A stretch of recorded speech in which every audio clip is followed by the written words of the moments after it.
महाराज श्री से जुड़ने के लिए और श्रीमद् भागवत कथा, श्री राम कथा, भजन श्रवण के लिए लाल बटन को दबाकर चैनल को सब्सक्राइब करें। पार्वती जी के यहाँ पर जब उनका प्राकट्य हुआ, महाराज महर्षि नारद जी एक ऐसे सदगुरु हैं, नारम ददाति सा नारदा, जो निरंतर ज्ञान का प्रदान करते रहते हैं। ऐसे नारद जी महाराज ने उनका हाथ देखा है और फिर उनके नाम बताए हैं, और उन्होंने अनेकों नाम करते हुए इनके नाम अनेक अनूपा, और उन्होंने फिर कहा है नाम उमा अंबिका भवानी, सब लक्षण संपन्न कुमारी, हुई है संतत पिया ही प्यारी। उन्होंने हिमवंत जी को बताया कि आपकी बेटी समस्त लक्षणों की सद्गुणों की भंडार है और अपने प्रियतम के लिए निरंतर अनवरत लगातार प्रियतमा रहेगी। इसलिए आज भी विवाह में अगर कार्ड में फोटो प्राय छापे जाते हैं तो शिव और पार्वती जी के छापे जाते हैं, ताकि शिव और पार्वती की तरह दाम्पत्य प्रेम हो। बागर्था विव संप्रक्तौ बागर्थ प्रतिपत्तये जगता पितरौ वंदे पार्वती परमेश्वरौ। और उस प्रकार से उन्होंने नामकरण संस्कार करते हुए कहा कि सब लक्षण समस्त सद्गुण आपकी बेटी के अंदर में है, लेकिन सुनो जे अब अवगुण दोई चारी। जिस व्यक्ति के जीवन में सब कुछ गुण ही गुण हो, उसमें भी कोई ना कोई तो दुर्गुण रहता है, और जिसमें सारे दुर्गुण ही दुर्गुण हो, उसमें भी कोई ना कोई तो सद्गुण होता है। कलयुग के बारे में बताया गया है, कलिकर एक पुनीत प्रतापा, मानस पुण्य होए नहीं प्रापा, कलयुग केवल नाम आधारा, सुमिर सुमिर नर उतर ही पारा। तो इस प्रकार से महाराज कहते हैं सुनाओ जे अब अवगुण दो चारी। तो बोले अवगुण भी है मेरी बेटी में? बोले हाँ। बोले इसमें अवगुण नहीं है, इसका जो होने वाला पति है। तो बोले कैसा होगा इसका पति? अब आजकल ये परंपरा होती है कि बच्चा का जन्म हो, अभी झूले में झूलता है, अगर ज्योतिषी आ जाए तो माताएं पूछती हैं कि मेरा वर कैसा मिलेगा मेरी बेटी के लिए। तो इसलिए वो कहते हैं वर कैसा होगा? कहा कि इसके वर के अंदर में कुछ बड़ी विचित्र बातें होंगी। अगुण अमान मातु पितु हीना, अगुण होगा। अब अगुण के दो अर्थ लोग करते हैं। अगुण मानी कोई गुण होगा ही नहीं उसमें, लेकिन अगुण का एक अर्थ होता है जो त्रिगुणातीत होगा, सतोगुण रजोगुण तमोगुण, तीनों गुणों से जो परे है, उसका नाम है अगुण। इसलिए इनका जो पति होगा अगुण अमान मात पितुहीना, अमान होगा। अब अमान का अर्थ हो गया कि कोई मान सम्मान नहीं होगा, और संसार में अगर मान सम्मान जैसे प्राणी का नहीं है। देखो इष्ट देव के भी संदर्भ में ये आता है कि दो चीजें, किसी भी इष्ट देव को आप बनाते हो तो दो चीजें उसमें देखनी चाहिए कि उसका स्वभाव कैसा है और उसका प्रभाव कैसा है। और जिसमें कोई प्रभाव ही नहीं है तो स्वभाव कितना अच्छा बना रहे किस काम का, और जिसका स्वभाव बहुत अच्छा है कोई प्रभाव नहीं तो कोई मतलब नहीं। भगवान कृष्ण जी का प्रभाव इतना है कि बंशी विभूषित करान नवनीरदाभात पीताम्बराधरण, जब वो बांसुरी बजाते हैं तो जमुना जी का जल स्तब्ध हो जाता है, जड़ चेतन हो जाता है, चेतन जड़ हो जाता है। जो चलायमान जमुना है वो पत्थर की तरह जम जाती हैं, और जो पत्थर के गिरिराज जी महाराज हैं, जब बांसुरी की रव उनके कानों में पड़ती है तो उनके झरने पिघल करके प्रवाहित हो उठते हैं। ऐसा उनका प्रभाव है। और स्वभाव कैसा है? कहा अहो वकीयम स्तन काल कूटम जिगांसया पाए कि जो उनको जहर लेकर के मारने के लिए आई, मात की गति ताहे दीन ही कृपालु यादव राय। तो ये दो चीजें, स्वभाव और प्रभाव, दोनों चीजें देखिए। ऐसे राम जी का स्वभाव और प्रभाव कहां दिखाई पड़ता है? राम जी का स्वभाव और प्रभाव जंत में आप देखो, एक बाण ऐसा छोड़ा, सीख धनुष सहायक संधाना, ब्रह्मधाम शिवपुर सब लोका, फिरा सुनत व्याकुल भय शोका, काहू बैठन कहाना ओही, राख को सकै राम कर दे। मात मृत पुत्र समन समाना, सुधा होए सुन जाना, मित्र करे शत्रुप की करणी, और ताकौ विबुध नदी वह तरणी, सब जग ताहे अनलौते ताता, जो रघुवीर विमुख सुन। ये राम जी का प्रभाव है कि दुनिया में कोई शरणागति नहीं दे सकता है। और स्वभाव कैसा है? नारद जी ने कहा चले जाओ उन्हीं की शरण में, कहा महाराज मरवाना चाहते हो, एक बाण आगे से चला रहा है, एक पीछे से और छोड़वा दो, मरवा दो सामने, सीधे आप ही मार दो ना, क्यों वहां पर भेज रहे? कहा नहीं नहीं चले जाओ वहां पर, ये बाण अगर तुम्हें मारना चाहता जैन तो तू एक पल नहीं जीवित बच सकता। तू पिता के पास गया तो बोले हाँ गया था। बाण कहाँ था? कहा 2 अंगुल की दूरी पर था। ब्रह्मा जी से जब तुम गया बातचीत किया, कितने देर बातचीत किया? कहा कम से कम 10-15 मिनट तो लगे हुए। बाण कहाँ था? बोले 2 हाथ की दूरी पर था। बोले बाण उसी समय तुम्हें ले बीतता, एक कदम तुम आगे नहीं बढ़ पाते अगर ये बाण तुम्हें मारना चाहता, क्योंकि श्री रामचंद्र कृपालु भजमन, ये एक करुणादारशील रघुनंदन श्री राम जी का बाण है। ये बाण को ही मैं देख रहा हूं इतनी देर से कि तू जहां रुकता है ये बाण रुक क्यों जाता है? ये बाण तुझे मारना ही नहीं चाहता है, इसलिए तू राम के पठवा तुरंत राम पहनता है वहां चला जा। बोले क्या करूं? का कह देना जा करके प्रभु जी मैं पहले भी आपकी परीक्षा लेने आया था, आज भी परीक्षा लेने आया हूं। जयंत ने कहा कि महाराज मेरी कोई दुश्मनी है क्या आपकी पुरानी, ऐसी ऐसी बातें बता रहे हो?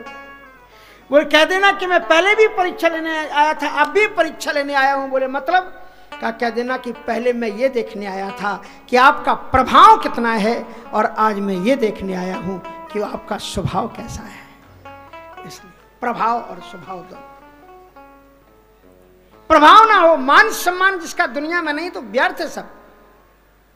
अगुण अमान, तो माता पिता ने सोचा उसका कोई मान सम्मान नहीं होगा, लेकिन उसका अर्थ यह था कि वो मान सम्मान की कोई परवाह नहीं करता, सम्मान निरादर आदर हो। इसलिए भगवान शंकर जी का इतना अपमान करने वाले दक्ष को भगवान ने छोड़ दिया। क्या लगता था उसके सामने? एक देखते देखते खत्म हो जाता, लेकिन भगवान शंकर जी की तरह उदार औढ़ दानी। देखो ना ब्रजमंडल के नंदनंदन श्याम सुंदर की लीलाओं को देखने के लिए हर जगह पर विराजमान है। वृंदावन में गोपेश्वर महादेव बन करके बैठे हुए, कितना मान है उनका, अमान है क्या वो? कितना मान सम्मान। श्री सुदामा दास जी महाराज जी ने हमसे कहा कि अगर रामचरितमानस सीखना चाहते हो तो गोपेश्वर महादेव जी को 11 रामचरितमानस का पाठ सुनाओ। अब उस समय उतनी भीड़ नहीं होती थी, अलमारियां थी अंदर में बड़ी बड़ी, एक अलमारी में ही बैठ जाते थे और वहीं पर कितनी भी भीड़ बनी रहे और उसी अलमारी में बैठ करके रामायण का गुटका रख लेते थे। अच्छा दक्षिणा भी मिलती थी जो भी है, उस पर भी ध्यान रहता ही है पंडितों का साधुओं का, क्या है दक्षिणा पर भी। हाँ तो अगुण अमान है, मात पुतहीना अमान, मान इतना भगवान शंकर जी का मान है। अगुण अमान मातु पितुहीना, और उनको पता लगा इसके माँ बाप का कोई पता ही नहीं है, लेकिन वो जगता पितरौ वंदे पार्वती परमेश्वरौ, वो खुद ही संपूर्ण संसार का माता पिता है, इसलिए उसका माता पिता कोई है ही नहीं। देवादि देव महादेव, वो आदि देवता है। ये गुण बताए जा रहे थे लेकिन शैली अलग है। अगुण अमान मातु पितहीना और उदासीन, वो उदासीन हो। अब उदासीन जब कहा तो सोचने लगे उदास मुंह लटका करके बैठा रहता होगा, उदासीन बन गया तो बड़ा उदास रहता है। लेकिन हमारे साधु संतों में एक उदासीन संप्रदाय है।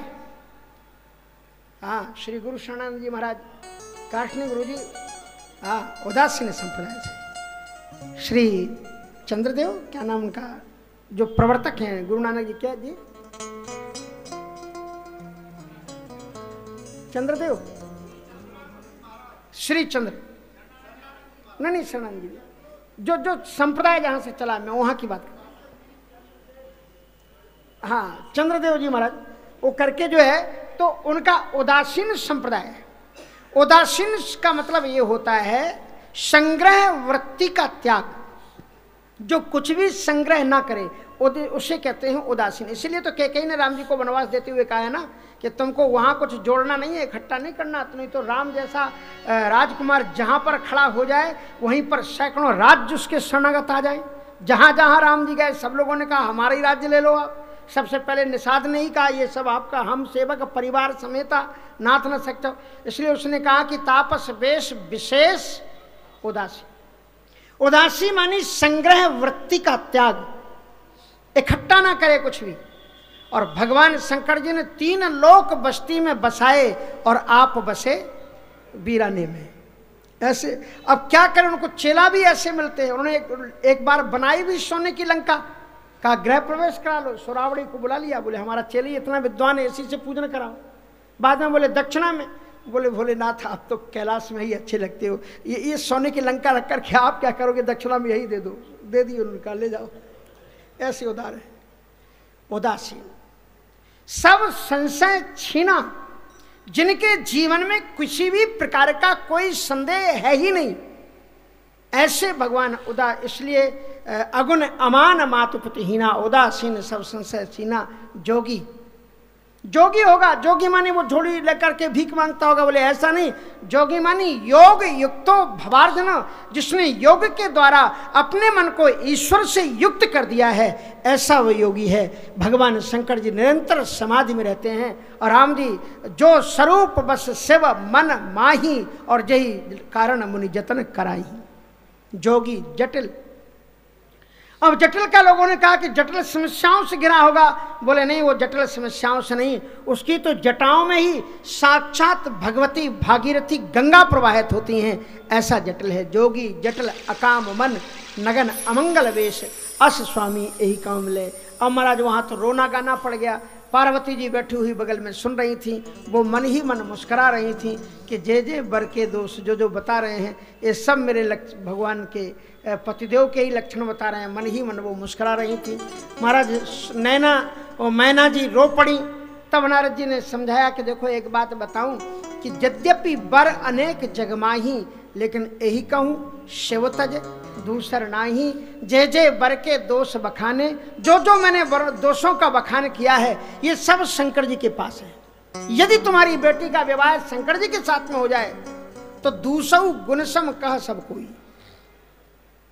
अब बोलो महाराज, 5 वर्ष की बेटी से कौन कहेगा कि तुम तपस्या करो? कोई कह सकता है क्या? तो महाराज उस समय पर पार्वती जी खुद सामने आई और उन्होंने मुस्कुराते हुए कहा कि मां, आज मैंने स्वप्न देखा है, सुंदर गौर सुविप्रवर अस उपदेशु मुनि। यदि मैं तपस्या करूंगी तो निश्चित रूप से भगवान से मिलेंगे।